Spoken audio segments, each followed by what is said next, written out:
Hello, and welcome to Vox Verba, the show where we bring the narrative of innovation and the spirit of industry leaders to life. I'm Allen, your host, and today we are talking about a force that not only shapes our present, but powers our future: wind energy. With us is a figure who's making significant strides in the renewable energy sector, Jay Austin, Vice President of Winds at Kurz Industrial Solutions. Jay stands out as the embodiment of what it means to drive change. His energy, commitment to excellence, his passion for solution oriented strategies have propelled him to the forefront of wind energy solutions. Jay, in a time where renewable resources are more crucial than ever, leaders like Jay are instrumental in harnessing the wind to power our lives sustainably. Today's conversation is about foreseeing an industry in evolution and adapting to its demands. Today, we will uncover the stories behind Jay's strategies, his approach to growth, and his dedication to sustainability. From his start in sales to becoming the vice president of an industry leading company, we are set to explore a journey with Jay that brought him with Kurz Industrial Solutions to the pinnacle of the wind energy market. Jay, welcome to Vox Verba, and thank you for joining us to share your story today. Thank you for having me. It's great to be here. Let's dive right into the conversation. Could we begin with a snapshot? Could you provide a brief introduction of yourself and the role that you play at Kurz Industrial Wind? Sure. Yeah, I started off my career in electrical wholesale distribution. Started in actually the warehouse and worked in a warehouse, picking boxes and sweeping floors. Kind of transitioned from there to inside sales, and learned about how to basically deal with demanding customers in the electrical wholesale distribution space, which was a great learning experience for me. Transitioned from there to selling carbon brushes, which a lot of people don't know what that is. I didn't either when I started. Basically little blocks of carbon that go on generators that power a lot of different like motors and machines and different applications. So wind was a market I was dealing with and the one I was most passionate about, but there's a lot of actually really interesting things that we were selling to in the time, like locomotives I really liked, power generation. So I got the chance to actually was calling on Kurz as a potential customer. They kind of poached me from the role I was in, and I've been going forward ever since. So I was actually the first ever employee at Kurz full time for the wind division. We're 8 again now. So I'm very thrilled to, have built a wind division within a large company and really trying to figure out ways to help our customers in the wind market specifically. Congratulations, that's fascinating. Could you share a bit about the role that Kurz plays in the market that it's in? Sure. We are basically focusing on the owner operators who are doing their own work on their machines. And with those owner operators, they're out of warranty. They can purchase their own parts, and we supply those parts to them. So Okay. it's a pretty niche market. Typically, most warranty turbines are 2 years. So typically, let's say a site's built in 2019, we typically can't sell to them until 2021 once they've gotten out of their warranty. And then for us, from there, we try to do our best to help them with the manufacturer partners that we have to solve their problems and get their turbines online. Okay. Yeah. So, for this conversation, we'll really focus in on the wind division, where you lead that team and those services. For every division and part of a company, there is a driving force or a North Star. What would you say is the driving mission behind the wind division at Kurz Industrial Solutions?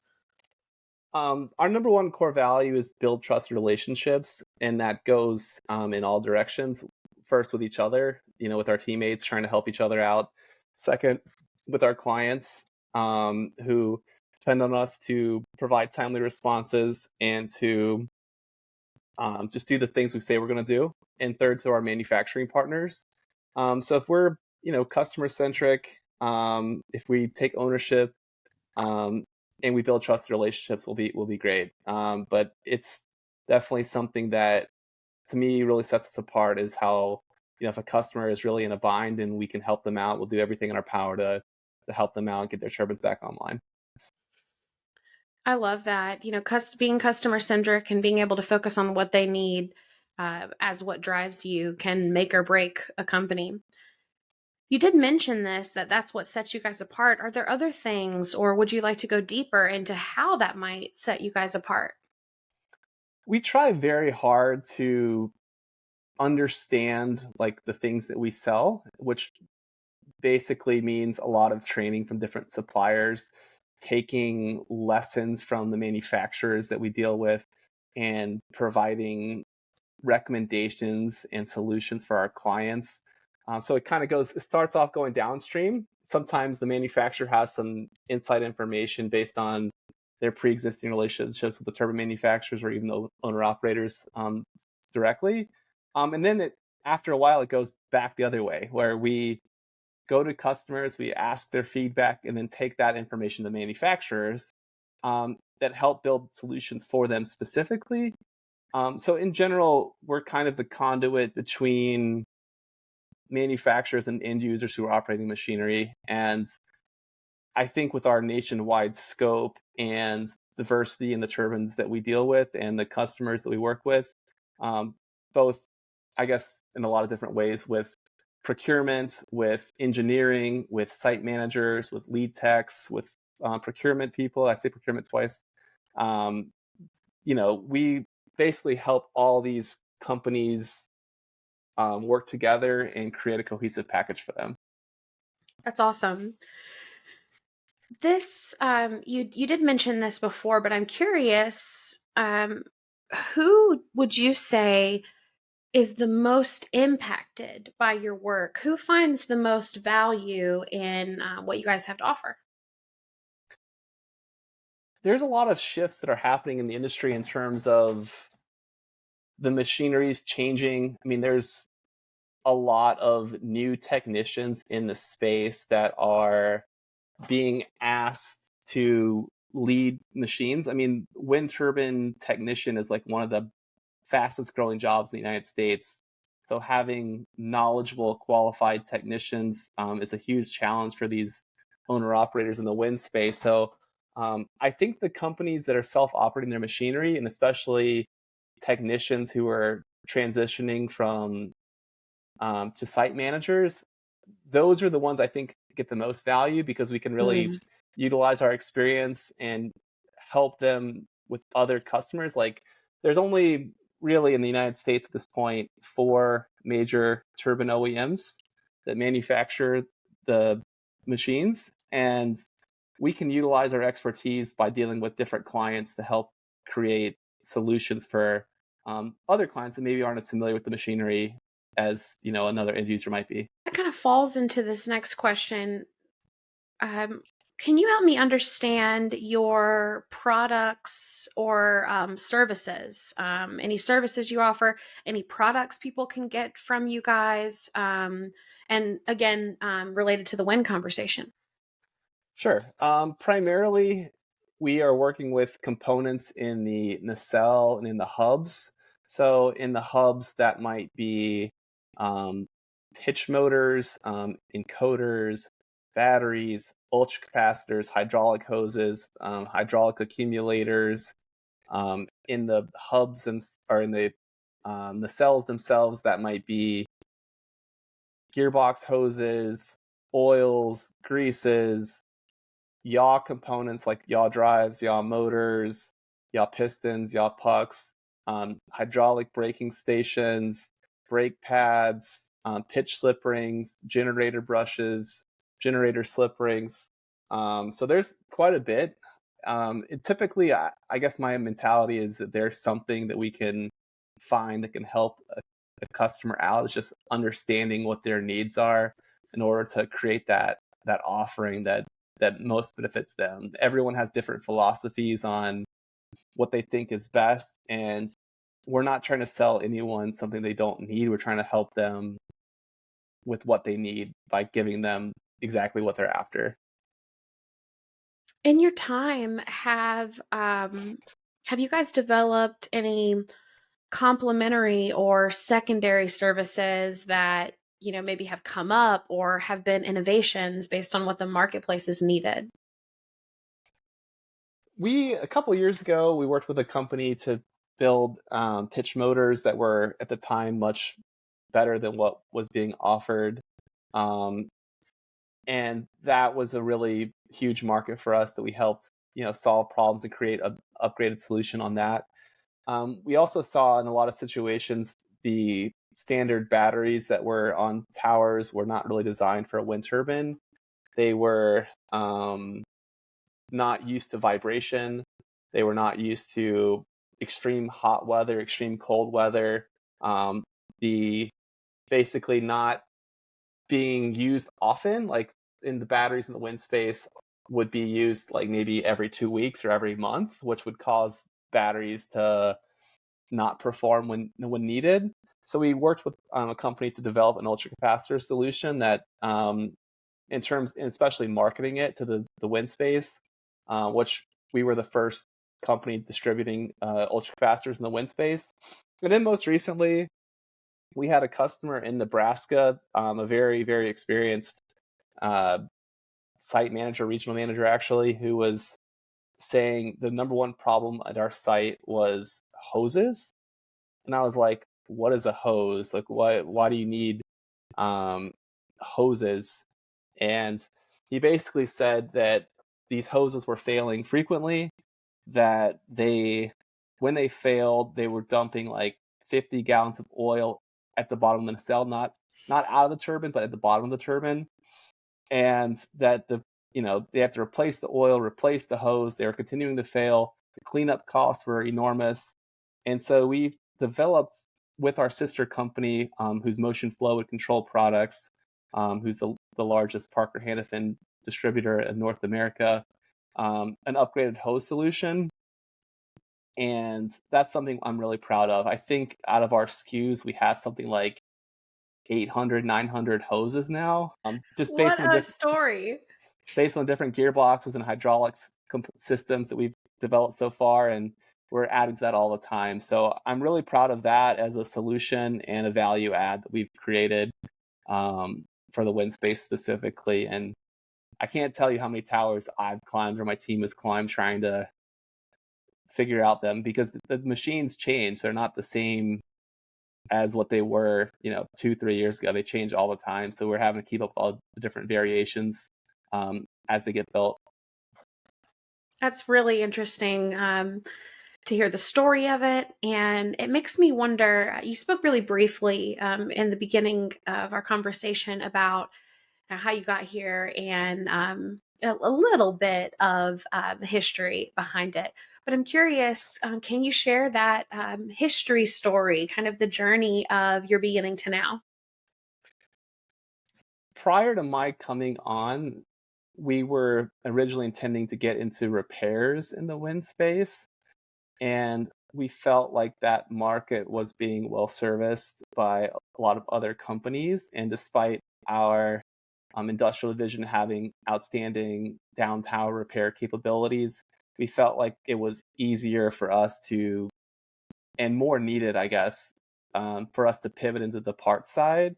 So we were doing some repairs up tower for generators on behalf of another company, and that kind of helped us get started. There was a company called Merson that we're longtime partners with. It was our first, company we were distributing products for. And from there, my goal has been to meet manufacturers, tell the story of Kurz and who we are, and then do our best to support them. There's we've met with manufacturers to understand what they're looking for from a distribution partner, and we've allowed and from that we're able to take their message to our customers on their behalf to explain the value that they're putting out in terms of the products that they're manufacturing and how it helps the customer solve their problems. That's awesome. I love when any kind of division can not just grow from what you see in the marketplace, but then, from the different stories you've told, be able to change and adapt, especially with an industry that has so many changes all the time. So that's really great to see how you guys have pivoted and been able to be flexible. Thank you. Yeah, it's been interesting to kind of find that niche, and ultimately we have to go where how our customers need us, not kind of what is always the easiest for us. That's so true. My next question on here is about a time that you were proud, and you spoke on that um, previously, and so I kind of want to jump ahead because it's more in alignment with what you just said. My next question is, when you go through something hard, when you're in a difficult time, what serves as an anchor? And so I wanted to kind of jump to that because you had just said that you guys, even if it's not the easy thing. And so I think this a question about what's an anchor during the hard times is really appropriate. So what comes to mind for that? Um, Ultimately, I would say that we're trying our best to help, and we're gonna make mistakes in terms of how we sell things, what we ship, for example, is something we could, um, an application that's not exactly perfect. We try our very best to be perfect, but we can't be. We're human. It's inevitable. So we try to be open and honest with our customers and our suppliers on what's happening. Just knowing that we serve a purpose in the renewable energy space that's so needed, and that our clients and our manufacturing partners value what we do, and that even when we're not perfect and we make mistakes and we have our challenges, that ultimately our intentions are good and that our efforts are good, to help this space that's needing the help. Yeah. Oh, thank you for sharing that. Um, I think it's really interesting. We set, questions ahead of time for today's conversation, but they always seem to kind of naturally fall into each other. So my next question is about when you're in an industry for a while, you start to see common myths, misconceptions, questions people have, and I'm curious, what have you seen in your time? Have you seen any overarching misconceptions in the marketplace or your industry that need to be cleared up? I would say there's three that came to mind. One, like, there's a theory that like birds and other animals don't like the turbines, which I've seen the opposite. I've seen where cows in fields will like follow the turbines in shadows, and just like as the shadow moves, the cows are moving because they're trying to stay out of the sunlight. I've seen where birds have intentionally like flown through the blades. Maybe it's a rush for them. Maybe they're thrill seeking birds. I don't know. Um, there's also, in my opinion, a misconception of if the turbines work in like really bad weather, especially snow. Um, we've seen that when the turbines are equipped with like the right packages, that they work in all weather conditions, which it's a huge benefit of them, honestly. So there's definitely situations where people didn't opt for the right packages, and maybe there was more extreme weather than what they had originally intended. But I think, in the most part, using Texas as an example, most of the owner operators have upgraded their machines to work in extreme winter conditions now. I think the snowstorm of maybe 2020 was a big catalyst for that. Lastly, that, and I would say maybe this was true maybe 5, 10 years ago, but I don't think it's true today. For the utilities themselves, like the companies that actually produce power and utilize the energy, it's very economical at this point.